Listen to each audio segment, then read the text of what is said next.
Hello guys, today we're going to be working on this Whirlpool side-by-side refrigerator. The complaint is that it's not cooling at all. Welcome to DIY Repair Now. Read all the warnings, and during this video you will see one or more of these icons to help you do this repair safe. Okay, so we're going to start by removing all the 1/4 screws that are holding this back panel. This is the panel that covers the compressor and the condenser fan motor and also the condenser. Now, as I said before, the complaint is that it's not cooling at all, but we still got electricity. We got lights on inside. Now at this point, I still got the refrigerator on, and this test is gonna be with power. So this is how you release this harness. I'm gonna put a slow motion here. Just pull out on that clip and release it. And we're gonna go ahead and check for voltage here. You're supposed to get between 120 and 125 volts. If you don't have any voltage in those wires, go ahead and check this video on my channel or go to a link in the description of this video. That video will help you with that repair if you are not getting voltage when you got the refrigerator plugged in. Now we're going to go ahead and remove this relay because we suspect that it could be this relay. Now this relay has a capacitor, so we're going to go ahead and check and see if the capacitor is good or not. We're checking for microfarads, and it's supposed to read 12, and it's reading 12. So I don't know if you can see in this footage right there, but it says it's supposed to be reading 12 UF, and it is reading 12 or 11, which is close enough. So that means this run capacitor is good. Now, today we're going to be installing this new hot starter. This is a 3-in-1, which brings a hot starter, run capacitor, and a relay. Now they send me the wrong one because the one they should send me is the one has two terminals to install the run capacitor that we just checked.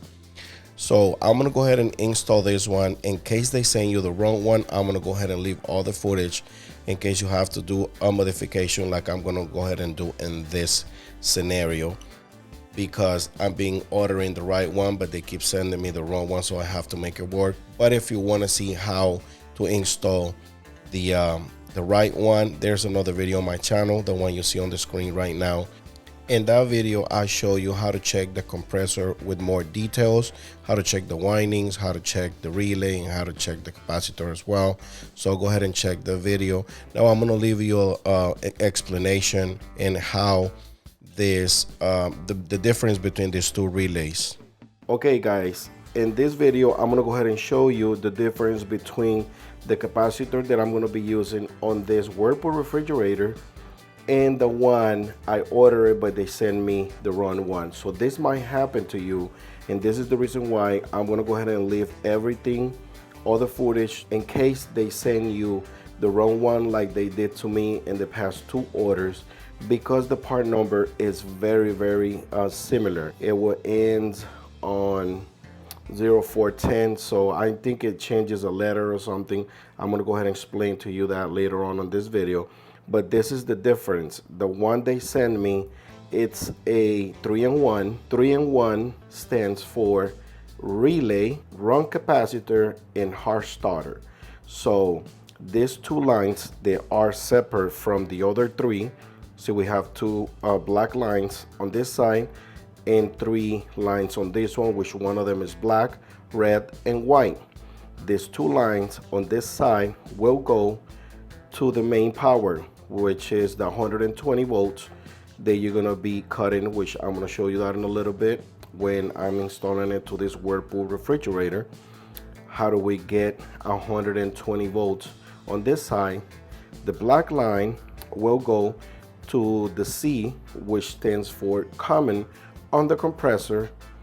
The red will go to the R, which stands for run, and the white stands for star. So these 3 lines goes to the compressor, and again, common, run, star.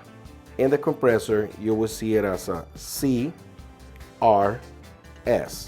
Okay, so this is the one I got, but since the refrigerator that I'm working on brings a capacitor, they should send me one that will bring two terminals to be able to connect the wrong capacitor.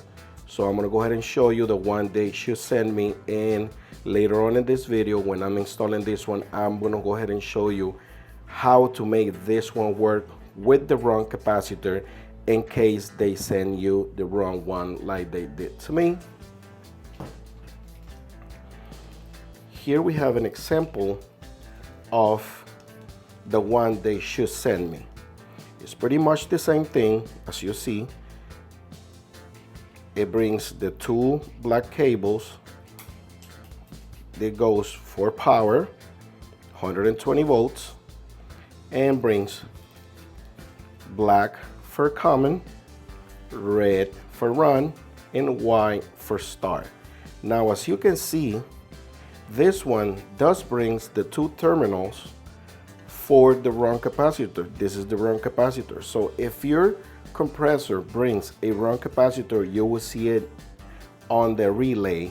Okay, remember this is a aftermarket hot starter relay and wrong capacitor. But if your compressor and relay brings this little box, which this is a wrong capacitor, you have to order this one, which I'm going to link this one on the description of the video, but it's a big chance that they might send you this other one by mistake. So I'm going to go ahead and show you how to make that other one like this. The only thing you got to do is break the lines that are coming from the wrong capacitor. Just break the red and the white and install two terminals. Now, it seems to be easy, but it's time consuming. So this is the reason why I always link on the videos this one. The thing is that for some reason, the sellers always get confused because the part number is very, very similar. So again, here you have an example of what I'm going to be doing. So what I'm going to be doing later on this scenario that we're going to be installing a brand new hot starter on this Whirlpool refrigerator is basically break this red line and install a terminal. As you see, you just have to break it, install a terminal, and this will go the same as the other one to the run on the capacitor, which is the R, and then break the white one, and this one will go to the S on the compressor, which stands for start. The only one you don't have to mess with is the black one, because the black one does not has anything to do with the run capacitor. So there you have it. Now we're going to go ahead and perform this repair and just try to follow the video in case they send you the wrong one, but most likely they're gonna send you this one. And if you have a wrong capacitor, you can just, plug in with the two terminals like this, and you should be fine. So let's do it. Okay, we're gonna keep going with the repair. Now on this video, I try to scrape the wires and try not to cut them, but to be honest with you, it's better to just cut the wire completely and scrape the wires and install the terminal, because I tried to do it this way thinking that it was gonna be better. And I apologize for my light. My light was too bright, so you can barely see how I'm scraping this wire here. But as I said before, just go ahead and cut the white wire all the way and the red wire scraping, and then go ahead and install the terminal. Now the way I did it, it was kind of complicated because the terminal would not fit in that wire because it was too thick and it was bent. but I did it this way in case you guys don't want to break the wires. So it's a different scenarios in how to do this repair. So I'm gonna go ahead and link you another video in how I cut the wires completely, the white wire and the red wire, and install the terminal, which I found it easier. But again, I give you more than one option. If you guys want to see and how I did it differently, go ahead and check the video that you see on the screen on the left side, and on the left side you see a small video. That's another repair video that I'm doing the same exact thing. It's just a different model, but they both Whirlpool. I believe it's a KitchenAid, but KitchenAid is made by Whirlpool, so it's basically the same thing. So if you want to go ahead and see more than one video on how to perform this repair and how it will be easier for you to do it, just look all the videos that I'm going to go ahead and link in the description of this video, and then you choose which way will work best for you. However, as I said before, I'm going to go ahead and link the wrong capacitor that brings the terminals. In case they send you the wrong one, go ahead and do this scenario that I'm showing you right now, or the one you see on the small footage on the top left, which, like I said before, I'm gonna keep repeating, they're all gonna be a link in the description of this video. As you see, I'm scraping the wires, and this is time consuming, guys. I mean, I was kind of upset because this is the second time that the seller, and it's a different seller, they send me the wrong capacitor without the terminals, and I order the one that brings the terminals. You can see on the small video on the top where I got a small footage on the difference between those two wrong capacitors. So as you see right there, I'm installing the terminals and just clip them in and make sure that it has a good connection. But again, I mean, there shouldn't be any, I shouldn't be doing any modifications to this new one if they would have sent me the right one.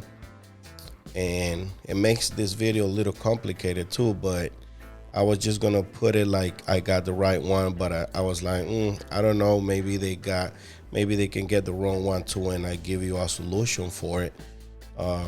Now, if they send you the wrong one, you can choose to go ahead and send it back and tell them to send you the ones with the terminals. If you get it with the link in the description of this video. However, I do want to go ahead and put the link for the one with the terminals.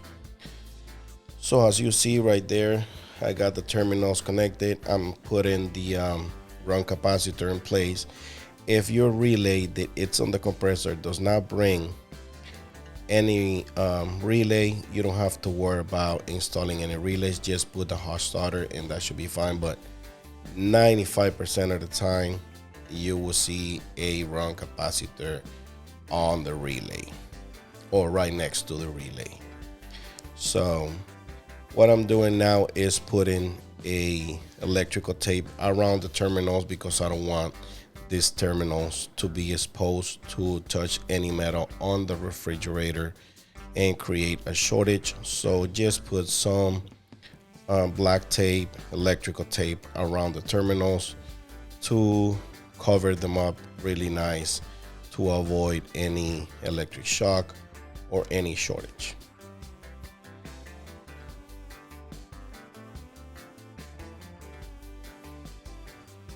It doesn't hurt anything if you put extra tape. Again, I will hate if they send you the wrong one, because if this wire nuts or this wire terminals are not clipping right, it would be a wrong contact, and I don't want you guys to go through any of that. Now what we're gonna do is install the other two wires. We're gonna go ahead and disconnect the refrigerator because we got power here. So just make sure you disconnect that refrigerator to avoid electric shock, and go ahead and scrape the wires as well. One of these wire goes to the compressor, the other one is just for the condenser fan motor, which is right next to the compressor.